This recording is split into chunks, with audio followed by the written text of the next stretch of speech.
Welcome along to the first ever episode of the Salt and Sauce Show. My name's David Simmonds. It's my privilege to present to you the Salt and Sauce Show every Friday night at 6 o'clock on all your good social media outlets. We're going with the Salt and Sauce Show because it's dedicated to guests and subjects to do with the east coast of Scotland, and tonight's guest fits right in with that subject. Tonight's guest has been described as one of the fastest growing rising stars in the Scottish comedy circuit. He sold out his last 3 Edinburgh Fringe shows, all the way from a socially distanced 2 metres over there. Ladies and gentlemen, it's Gareth Waugh.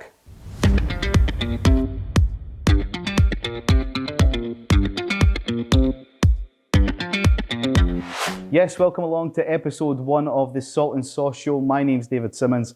I'm going to be presenting this show every Friday evening at 6 o'clock on all good social media devices and outlets. We're also going to do this as a podcast, and you'll find us on all good podcast outlets as well. So let's crack on with tonight's show. Tonight's guest has sold out his last 3 festival shows at the Edinburgh Film Festival. He has been quoted as one of the fastest growing Scottish comedians. His name's Gareth Waugh and he's on the show tonight. Gareth, thanks for joining us. Thanks for having me, mate. Been best up and coming comedian for 7 years now. 2010 you broke the mark. How's it been since then? It's been great. I mean, obviously this year's been a bit up in the air, but yeah, it's just been a dream come true, getting to do what I love. Perfect. So we'll go right back to the beginning. You grew up in Lonehead, you moved to Roslin. Yep. Do you remember the day Tom Hanks came to visit? I do. I can't remember how old I was, but I remember we'd all stand at like the top of the road that leads down to the chapel at the Glen. And I remember he'd roll down his window. He was the only one that would speak to everyone. And then I remember getting a photo of him. And then he pulled out a camera and he was like, I'm going to get a photo of you, getting a photo of me. And I was like, all right, Tom, less creepy. Come on. But then my photo got put in the evening news. It was the front page. But it said it was taken by my mum. And I was fucking raging. Like, I remember being raging at like 8 years old or something like that. Being like, that was my photo. And she was like, oh, well, sorry. I was the one that sent it in. And I think that was the first time I felt injustice in my life. Wow. So, I mean, I've spoken to people that live in Roslin already, and they've said Roslin was a lovely, quiet little town until the day Tom Hanks came, and it changed overnight. I don't know. I don't think it was a quiet town. Like, no. I remember that's where everyone went drinking when we were teenagers. Not me. I wasn't down the Glen, was it? Down the Glen. I wasn't cool enough to go down there. I never got invited. But I wouldn't say it was quiet. I mean, it certainly got a lot busier. The chapel, like you noticed it there, like the amount of tourists coming in. Although we still never had a bus coming through, so I don't know. It was always kind of busy, from my memory anyway. Perfect. So high school, was it Beeslack? Beeslack High School, yeah. Beeslack, and then on to there it was comedy. No, well, not quite. When did I start? So I started doing comedy kind of by accident. I dropped out of college and I got dumped by my girlfriend, and my mum's partner at the time was like, look, you've got fuck all going for you just now. What have you got to lose? He was like, why don't you go to Australia? So I went backpacking in Australia for a year, and I got a job over there in a comedy club, and I started watching like the comedians every night. Like I'd just be doing table service in the club.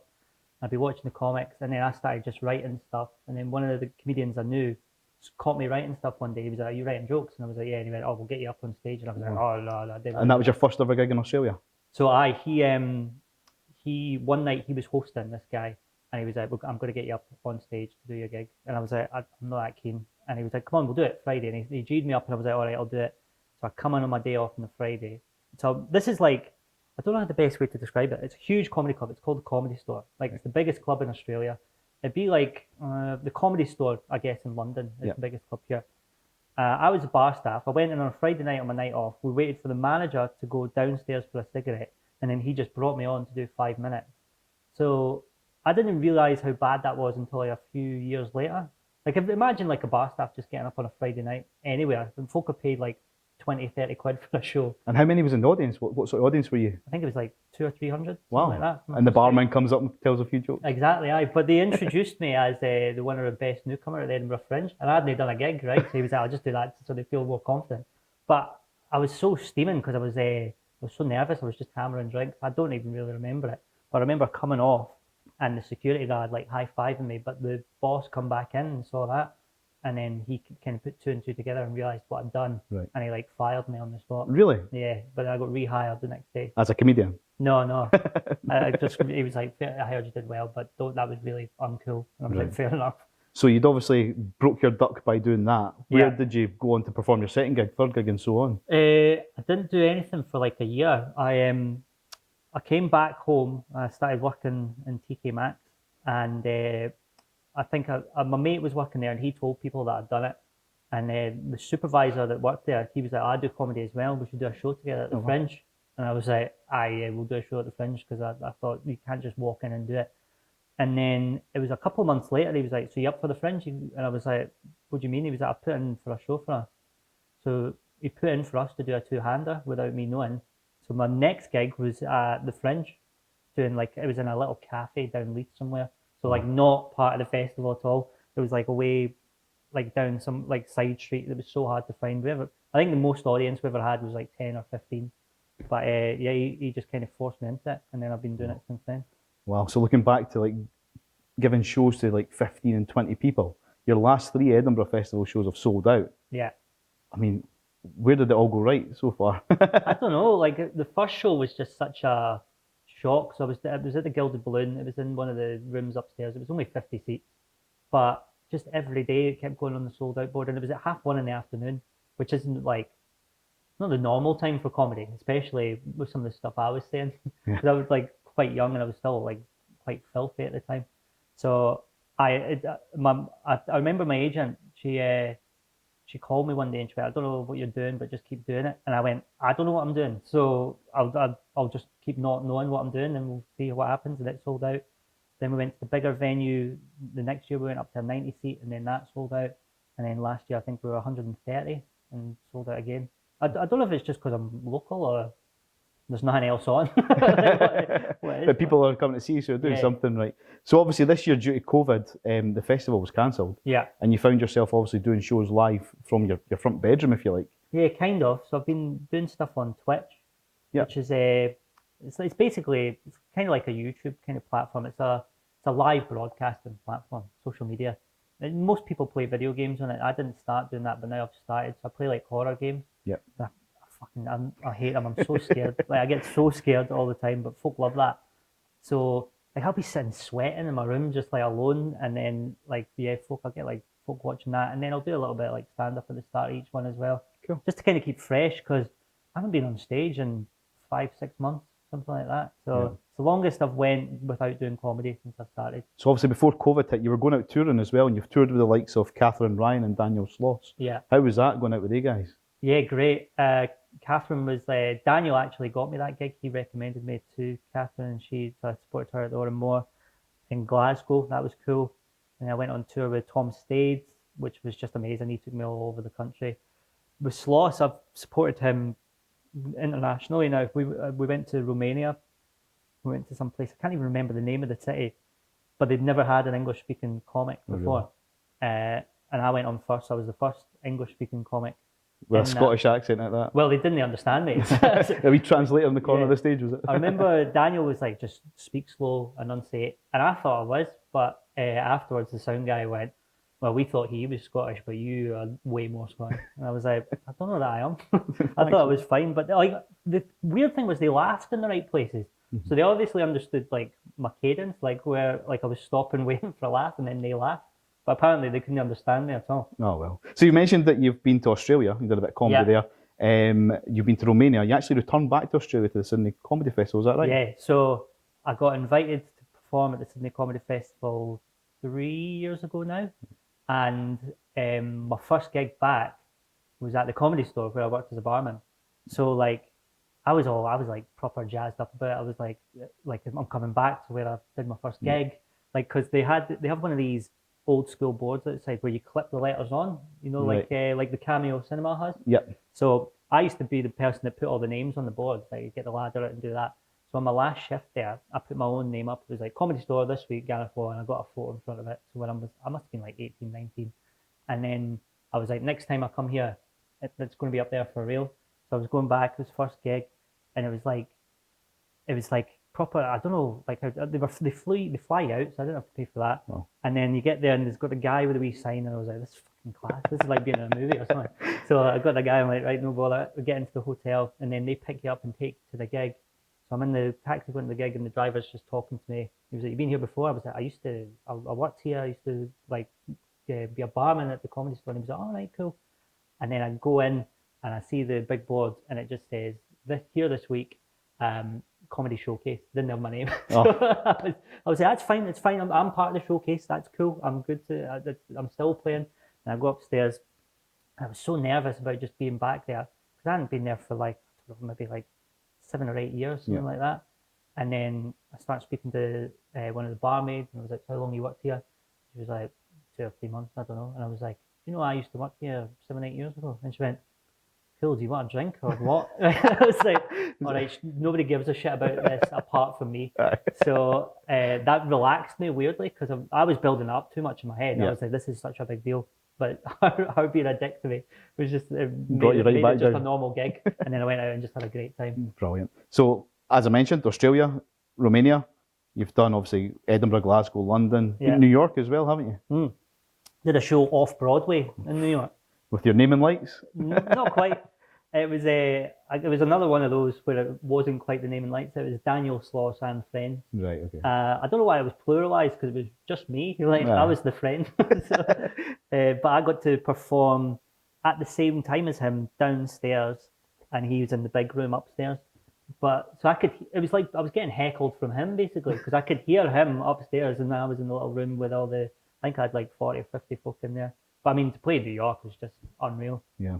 So you've been doing a lot of like podcasts, and you mentioned Twitch earlier on as well. Yeah. You've been doing I noticed on social media, an NFL quiz.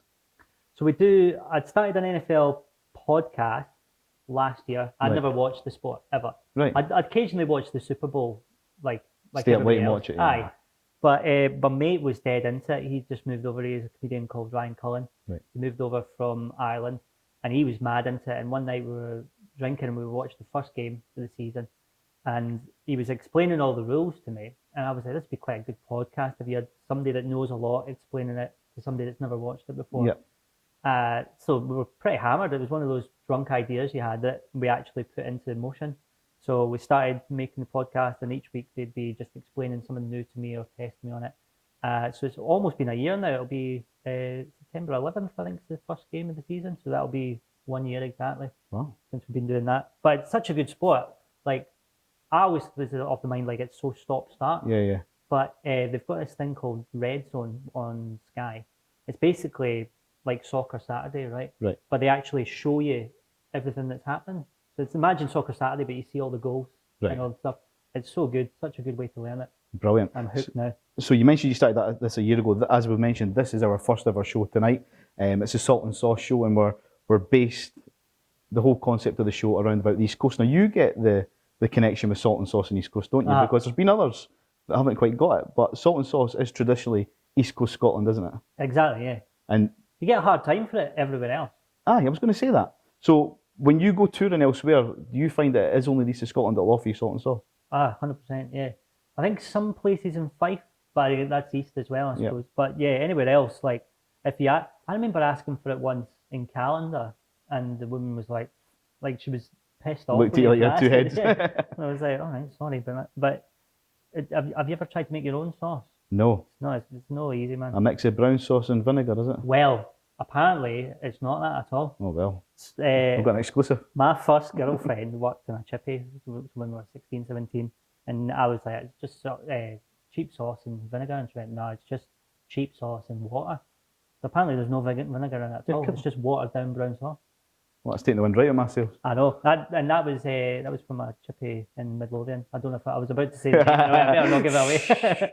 Yeah, so I mean, we called it the Salt and Sauce Show. There's no way that we could call it a show like that without having the input of some local chippies. So earlier on this week, I went to Dino's in Lone Head and I caught up with Dino himself. And here's how we got on.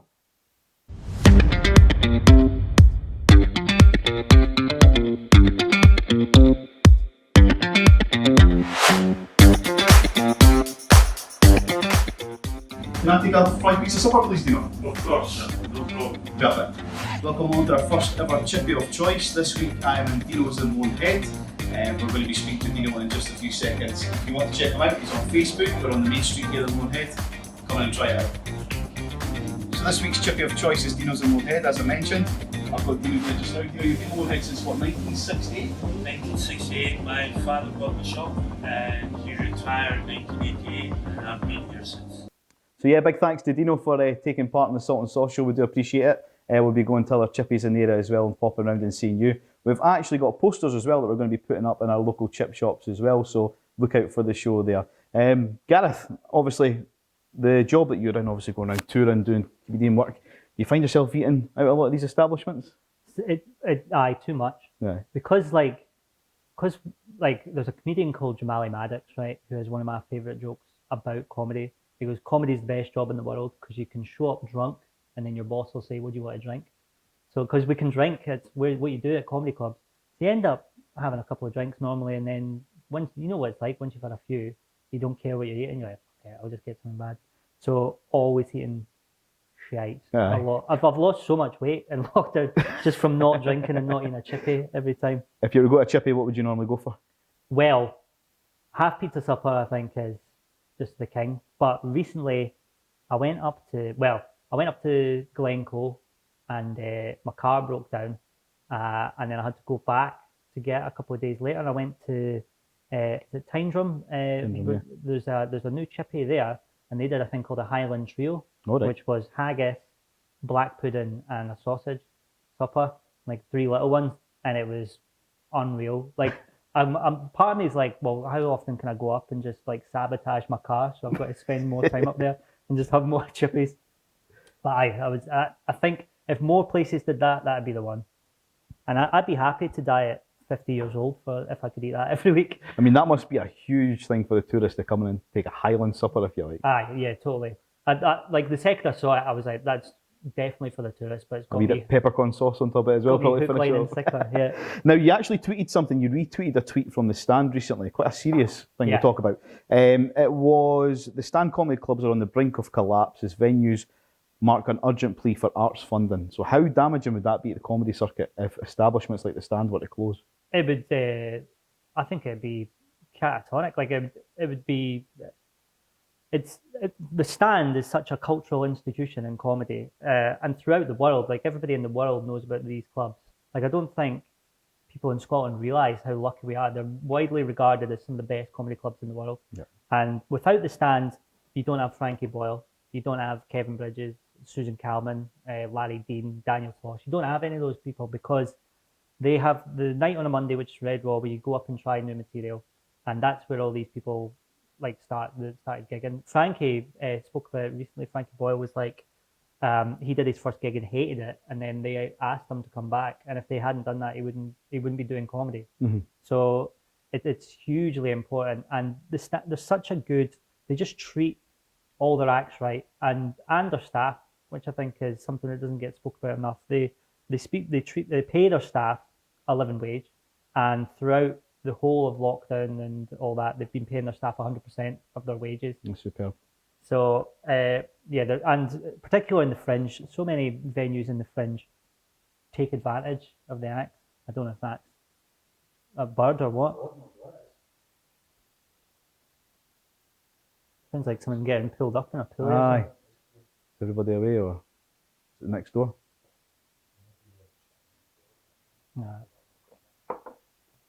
I'll start that sentence again. You said they treat the Stand treat their acts particularly well, particularly in the Fringe, when so many acts get taken advantage of by some bigger companies. Like people, I don't know if you've spoke to people before, but comedians will always talk about how expensive the Edinburgh Fringe is for them, and that's like they come up, and obviously everybody knows that the prices of everything goes up in Edinburgh, but they pay for like accommodation, which is through the roof, and then the venues charge them, then you've got like PR. So some people come up here and spend like 10, 15, 20 grand to perform, and then can come away with no money whatsoever if they don't sell X amount of tickets. I've always been quite lucky in that regard, whereas the Stand give you a fair deal. If all the Stand acts, if you don't end up making money, if you don't sell enough tickets, they cover the loss, and no other venue does that. That's it. And the thing with the Stand as well is it's such a nice, tight venue, if you like, and obviously with the whole COVID thing as well, with the social interaction, it would be a real yeah, and I mean that's why it's good, because of that tight. Like that's how comedy should be. There's nowhere better to do comedy. My favourite place in the world to do comedy is the Edinburgh Stand. It's just something about it. It's just got an energy in it. And tell me about Cowboy Beer. Have you had this at the Stand before? Cowboy Beer. Lager, yeah. Yes. So I went one time with my wife now, and I had a pint of that, And I can't find it anywhere else. Is that solely for the Just for stand? the stand, yeah. So you can get the stand, Newcastle, Edinburgh, and Glasgow, and nowhere else. Brilliant. Yeah. So if the stands, hopefully, touch wood, do open back up, Yeah. get yourselves along, get a pint of cowboy beer. Oh, it's class. Yeah, it's great. Unbelievable. They've been doing live streams throughout lockdown as well, the stand, Yeah. which were so weird to do. But like, because I remember doing one, it wasn't the stands one, but these like stream gigs are so hard because you react off an audience. when you're a Exactly. comedian. And you're just there yourself. And I did one, yeah, and they set up the camera crew, and there was just one guy with a camera, and then the rest of the crew went into another room, and then the camera guy went, by the way, I'm not allowed to laugh, like we're just going to edit. And I was like, what? I was like, so what? I'm just playing that, and he was like, sorry, we're going to edit that later. And I was like, but you will laugh, and he was like, no, I'm not allowed. I hope he gave you at least a smile. Well, it was 10:30 in the morning, and as well, I was like, this is not right. I managed to get him, I think, 3 times, and every time I was like, fucking got you. But he was trying so hard not to laugh, which is just the shitest way to do comedy. Like, if everyone's actively trying not to laugh at you, it's horrible. So they've been doing live stream gigs this stand, but they've finished them now. I'm actually on Sunday, so this goes out on Friday. This is Friday, obviously, and this is Friday. On Sunday coming up, I'm doing a 24-hour live stream on my Twitch. So Right. from 11:30 in the morning to 11:30 Monday morning, I'm going to be raising money for the stand. Oh wow, that's superb. Yeah. Well, make sure you tune into that. Where can we watch that about? On Twitch, did you On say? Twitch, yeah. So it's just twitch.tv/Gareth Waugh. If you just search Gareth Waugh in there, Perfect. you'll And find me. we'll be sure to retweet that as well, guys. So make sure you look out for that and help a much needed cause, definitely. Yeah, yeah. So obviously you mentioned about just you and a cameraman giving an interview. That's a sign of abnormal times for yourself. Now, Yeah. you mentioned to me off there that you've actually had to take on a different job during lockdown as well, just to Yeah. make ends meet, because obviously there's no comedy at all. Well, this is it, because like we were one of the we all kind of knew when the lockdown hit that there was going to be a long time before we were back on stage, because like you said, comedy is lots of people in close together, so performances like that aren't coming back for probably even another wee while yet. Yeah. So at the start of the lockdown, my mate is a manager at a supermarket, and he was like, "We're looking for staff. Do you want a job?" And I just had to like swallow my pride and be like, yeah, sure, I'll take it. Like I knew I would have been able to last a couple of months, but I was like, I'd rather just not be worrying about stuff. So I took the job, and well, I spoke to my agent first. I was like, what do you think? Should I do this? And she went, yeah, I think it's a really good idea. And I was like, cool, thanks very much. I was like, do you want 15% of this as well? So I started doing that, and it was night shifts, so I do 10 at night till 8 in the morning. I remember the first one just being brutal. I had a headache at the end because I wasn't used to staying up quite as late as that. And I remember leaving my first shift, and this was before like you had to wear a mask. And some woman was like, "You Gareth, why aren't you a comedian?" As I was leaving in my Sainsbury's fleece, and I was just like, I think this is the most depressed I've ever been in my life. I was like, yeah. And I remember I was so tired. I just went, oh yeah, thanks. And she only said like, you're good at that. And I just went, aye, thanks. Like, I am Gareth.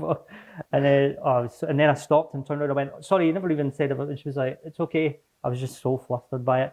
But I've been there now. I'm still there. I've dropped down a couple of shifts, but I've been there so long that I've accrued holidays. Oh, well. So my manager sat me down. He was like, you need to take some holidays. And I was like, to go fucking where? Do you know what I mean? I was like, we can't go anywhere. So I don't know what to do with that. It's been fine. It's obviously not where I'd expect to be this year. Like everything was kind of going all right. Yep. Like I'm going to be on TV on Friday on the BBC, and I'll be at Sainsbury's while it's going out, which is going to be quite weird.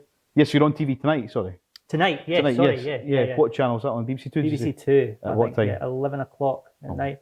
So it's all about like it's basically what this interview's been about, like how comedians have adapted during the lockdown. So they came and filmed me at the supermarket and at home on Twitch doing all the scary games and stuff, and just did an interview with I think Mark Nelson was on it talking about the live stream shows at the stand. Yeah. So I'm looking forward to seeing it. Good, me too. I mean, my girlfriend as well has been adapting in lockdown. She's changed her hobbies a wee bit. We've got a puppy. He's called Harris. He's a little working Cocker Spaniel. He's great. He's turned her into a lunatic. She won't mind me saying. She started calling me daddy, which I always thought would be cool as fuck, right? But it's to the dog, and it's always dead passive aggressive stuff. You know what I mean? Like, she'll be like, oh, maybe daddy will take you out for a pee, or oh, maybe daddy will, you know, give you your dinner. And I was like, maybe daddy will leave mummy if she keeps this up. But she has made an Instagram account for the puppy, right? I don't know if you've ever seen these before. No.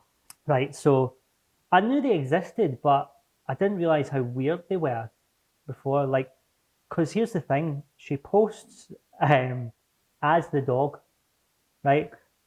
Like, it'll be like a photo of him with a bone, and it'll be like, I got a new chew today. So it's like he's typed it, right?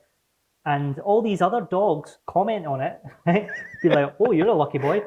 And it's so weird. Is this one of your jokes? Am I getting wound up here? Well, it's going to be eventually, yeah. So, like, this is what she genuinely does all this, right? And it's all these dogs talk. I remember asking her, I was like, why do you post as the dog? And she went, because it's his account.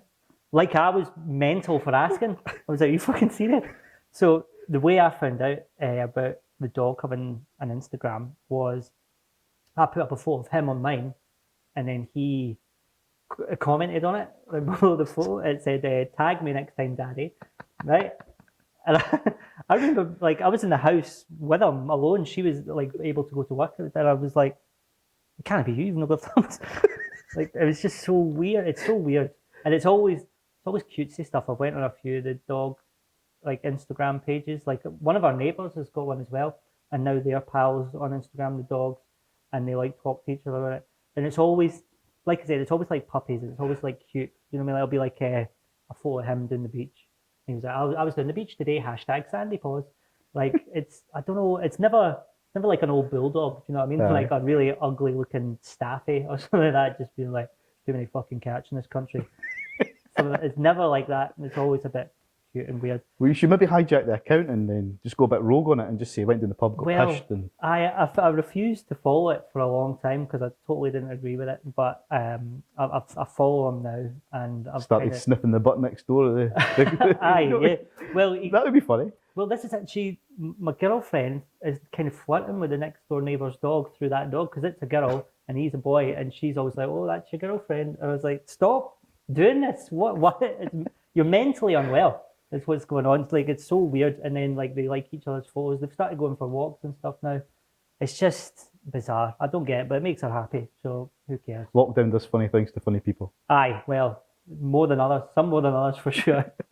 Now, it's not your first time on TV. You've been on the BBC before with the likes of Scott Squad, haven't you? Yeah, I did season 2, episode 1, I think it was, a long time ago, which was great fun because it's all improv as well. Like, I remember, what was the name of my character? They send you out like the offer, right? And it's got like the outline of what you're going to do in the scene. So it'll be like a couple of lines that says, so I was a burglar getting caught robbing a house by the police, and then I pretend that it's my house. So that was what I had on the little sheet. But I think the character name they had for me was something like Sanjeev or something like that. And I remember I went, oh fuck, they've sent this to the wrong person. I've not got the job at all. So I like phoned up the producer, and they went, no, that's the character you're playing. And I was like, what do you mean? and it's because I pretend that's my name, because all the photos in the house are like of an Asian family. Right, okay. And then I'm like, oh, you know, that's some of my family there. I'm just pretending. That was a great laugh to do. It was like the first bit of acting I'd ever done. But everybody there was just so nice. Like the producer Joe, who ran it, was just like, so like, just do what you want, just have fun. And all the cast were great as well. Yep. And I'm glad to see it still going. Yep, definitely. And I mean, a lot of comedians have went down that route and done like TV shows as well. Is that something that you could see yourself doing long term? I don't know. It's weird. Like acting was fun, but I can't see me doing it a lot. I don't think I was very good. My nan was obsessed with it. She keeps going like, when's your character coming back on Scott Squad? I was like, he's in jail. Like, I don't think he's coming out for a few years 15 years plus probation. Aye, maybe then. I don't know. I quite enjoy. I've done bits and bobs. I started out doing acting. I was in the Lyceum Youth Theatre, right? And I remember my teacher being like, "You need to stop trying to be funny in every scene."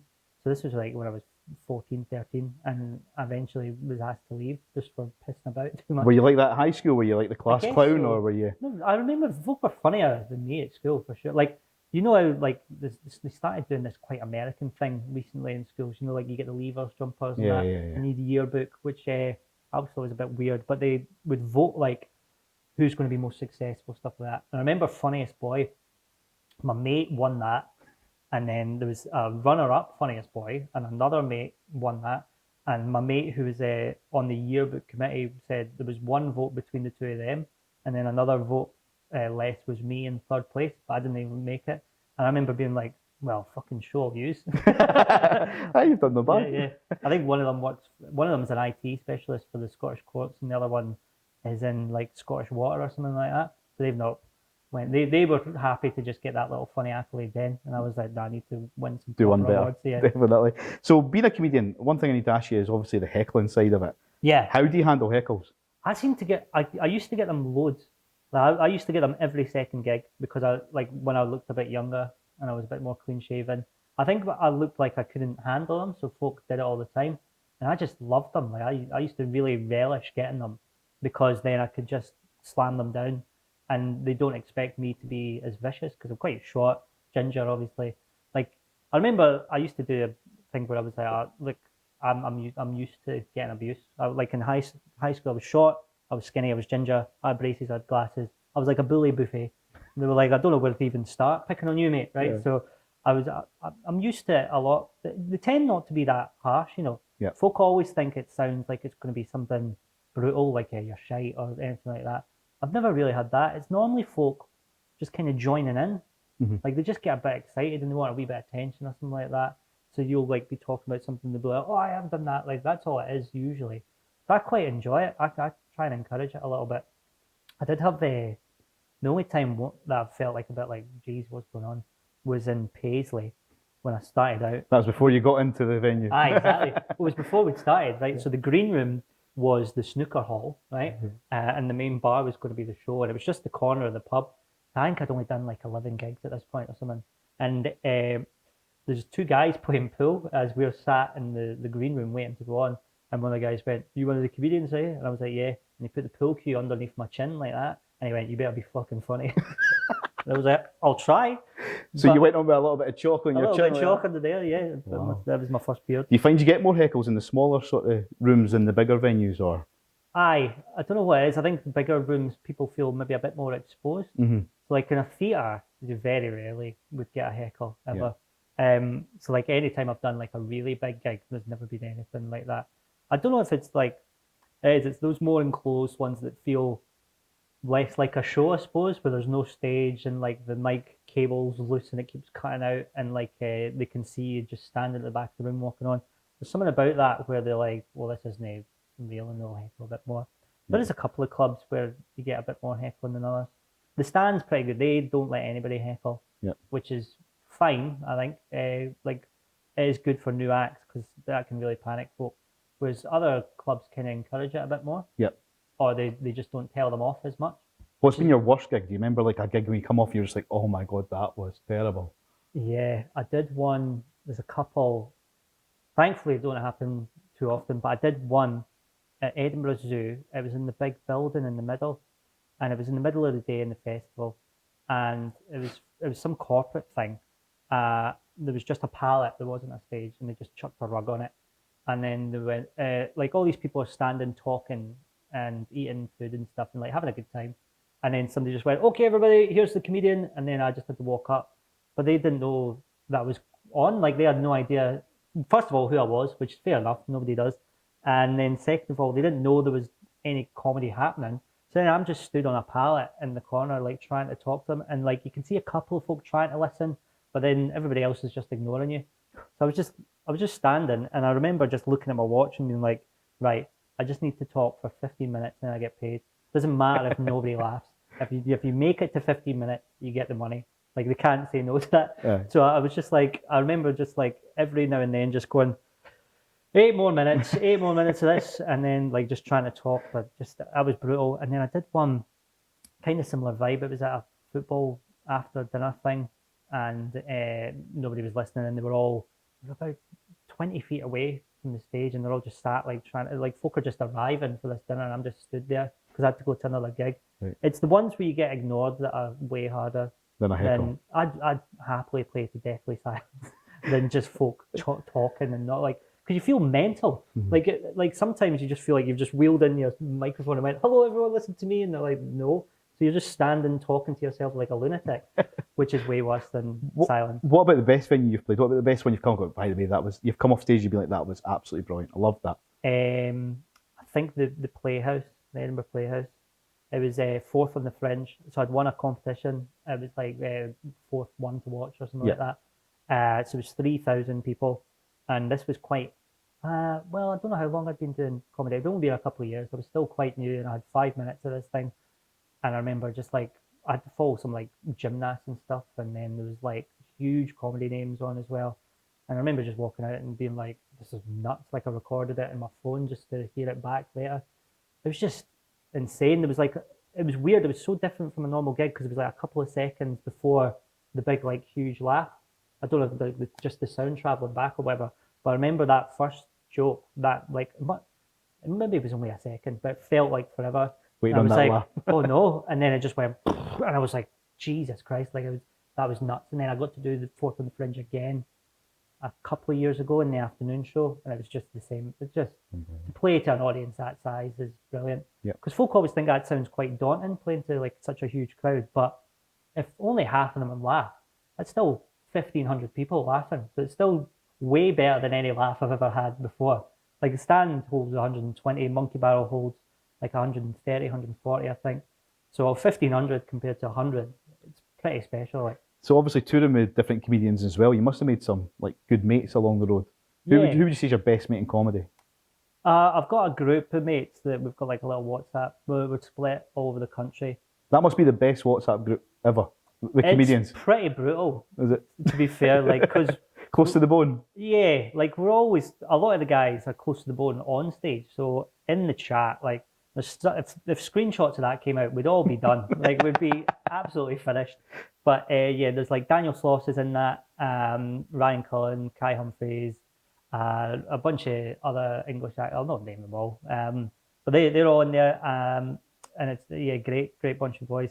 I think probably Daniel and Ryan are like my closest pals. They stay in Edinburgh, so we hang out a fair bit and write together and stuff like that. Perfect. Once this all tides over with COVID, do you think we can return to like the Fringe again maybe this time next year if we get? I really hope so. And it's looking. I'm quite hopeful for it all. There's a lot of comedians that are pretty down in dumps and thinking it's not going to happen, but I think it will. I think. I mean, it's a huge part of Edinburgh's culture, isn't it? It's massive for the whole country. Yeah.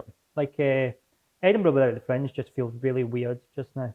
Like even just walking about and like there's no posters up and you can get places fast because there's no tourists like looking up and all that.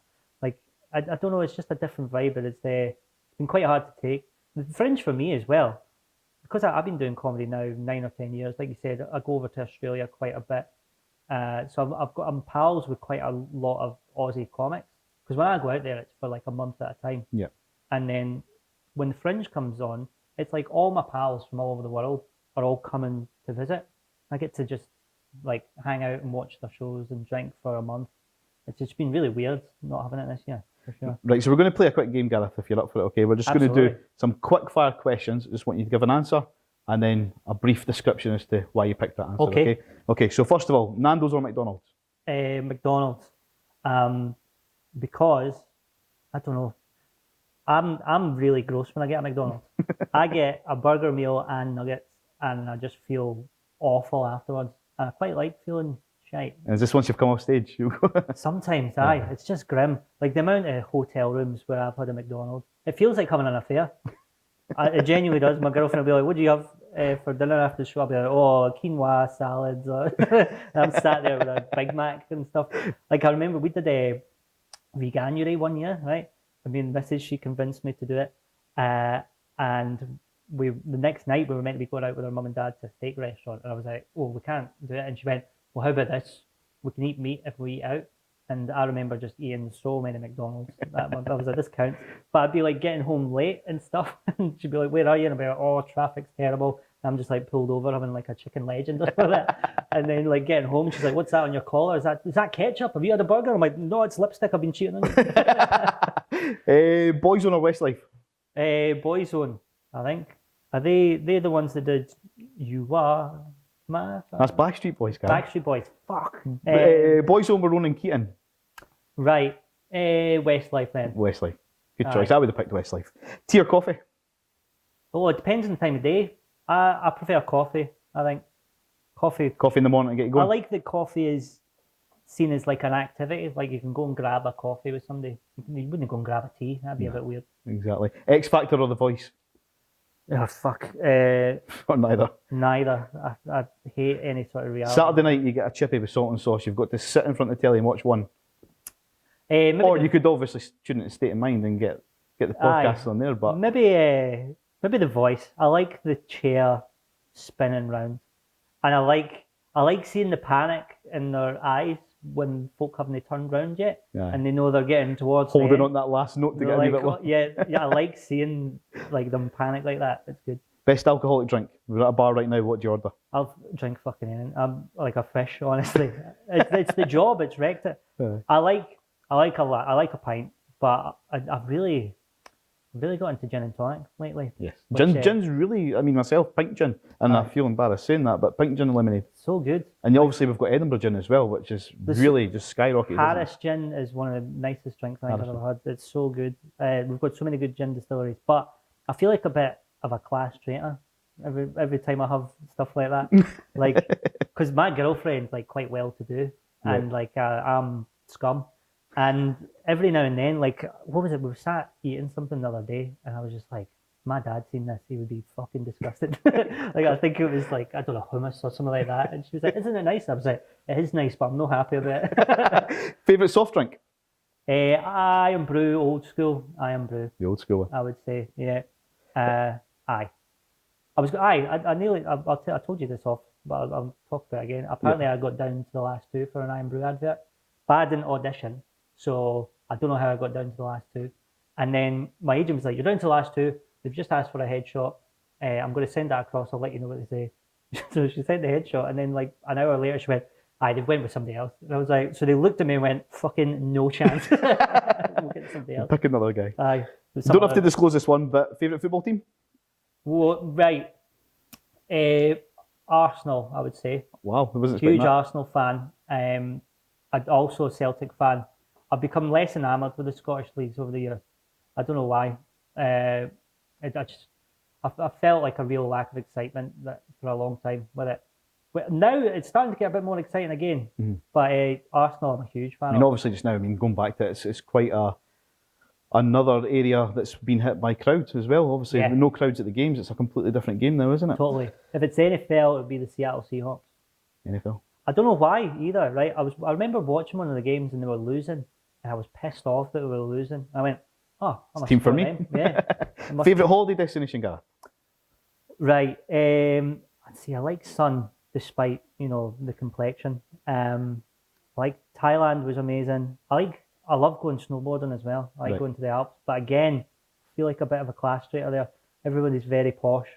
I think that's why I ended up going with snowboarding instead of skiing, because it felt a bit more cool rather than like, let's go skiing, yeah? I don't know. And final question, salt and vinegar or salt and sauce? It's not a question, salt and sauce. Superb, Gareth. So Gareth's on TV tonight. He's on BBC 2 at 11 o'clock. This is Friday. So he's going out, 11 o'clock, 2 o'clock. Gareth's also doing a thing on Twitch on Sunday, 24 hours. We'll share that. We'll like that. Make sure you tune in, get behind it. It's all for the Stand Comedy Club in Edinburgh. Thank you for watching the first ever Salt and Sauce show. All I've got to say is thank you, Gareth Waugh. Thanks for having me. You're welcome. Cheers, man.